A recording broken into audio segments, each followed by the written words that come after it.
Welcome to Comics on the Pyre, where everyone can come and indulge in all things comic related, whether it be movies, TV shows, cartoons, video games, or just comics themselves. If you love comic books, then show it by hitting that subscribe button to help this precious media that we all love thrive and flourish.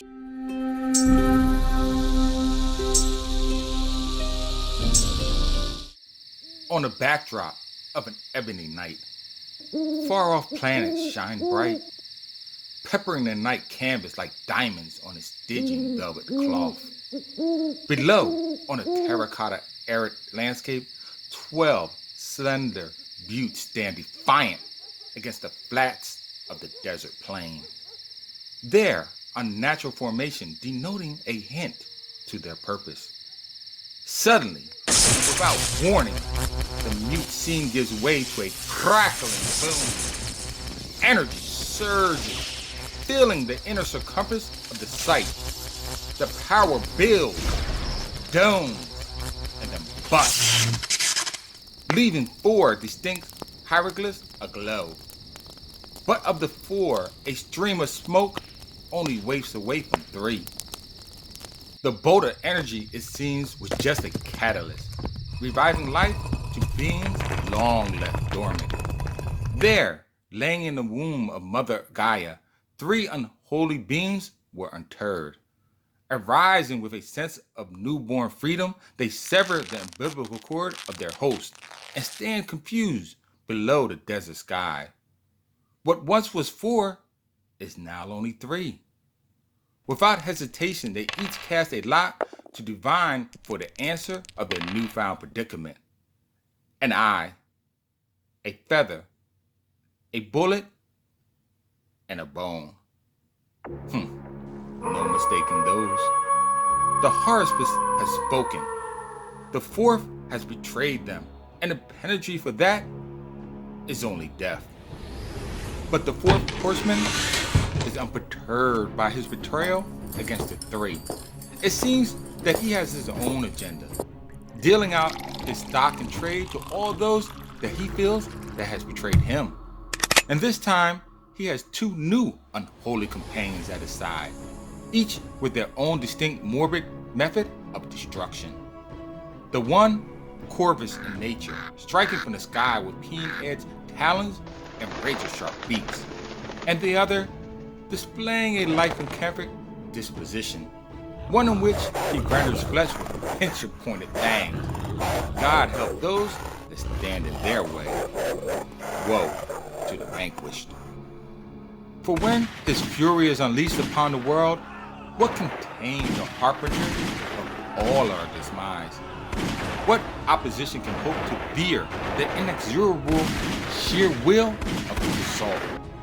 The answer is the only emotion that can transcend death. Love. It seems somewhere, at some time, even death found a sense of peace and grew weary of his role. Love penetrated his heart, and for a moment in time, he withdrew himself from the grand design. With an absurd sense of hubris, he thought he could etch out a world of solitude for him and the ones he loved. But his past was steeped with too much violence for him to ever hope for a happy ending. And those he offended one day came looking for retribution, to right the wrong and collect on a murderous debt way overdue. It seems that you can now outrun the past. Bloodshed can only be answered with more blood. Realizing what must be done, the pale rider grabs the reins and mounts his steel horse. Seeking to balance the scales of Hades, he rides off into the sunset. On the horizon, the vermilion ball of light casts a shadow in his wake, and what follows behind, it's hell itself. Welcome, my comic compatriots, to another episode of Comics on the Pyre. Today, I will be going over Johnathan Hickman's comic series, East to West. First volume titled The Promise, which covers the first 5 issues of the ongoing series. Now, if you not have guessed it by now, East to West is an amalgamation of a lot of different themes and settings, along with some unique characters as well. Right away, You are dropped into a western slash sci-fi environment, a world where cowboys and Indians exist alongside flying ships and technological towers. The world is bleak and death harbors around every corner for everyone. One of the beautiful things of Hickman's world building, I believe, is his ability to blend fantasy with real world sights. Sites such as the Golden Gate Bridge and the Great Wall of China. By referencing real world places in a fantasy setting, you really get sucked into this alternative Earth future reality. Also, the dialogue to the characters are sharp and poignant.